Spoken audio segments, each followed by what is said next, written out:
Hey guys, how you doing? I hope you're having an amazing day and welcome to another tutorial video for Davinci Resolve 18.6. In this video, I'll be showing you guys how to use keyframes, so let's get right into it. So keyframes are basically a tool to use for any animation changes or for moving pictures in your videos.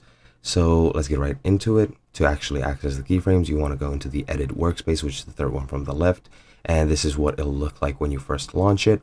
And the way you want to access the keyframes is to go into the inspector tab in the top right. Make sure you're under video and under transform, and let's say I want to move this video. Let me just size it down. Let's say I wanted to go from the top left to the bottom right. I will select the very beginning of the video, and as you can see, there is this positional value which we want to use.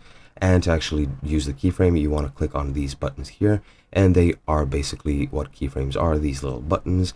And if we want to make it move from here to here, let me just place it here again. Click on the keyframe button and it should be activated. Now that it is, if you move it, there should be a another red line that should appear, let's say for a different timestamp.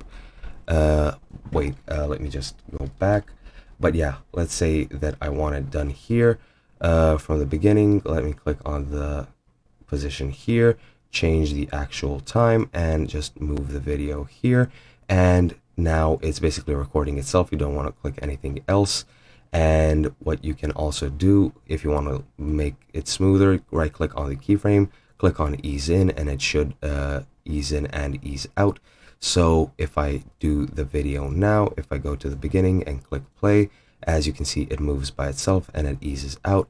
And that is pretty much how you use keyframes. Let me just stop the video. But yeah, that is pretty much the basics of keyframes.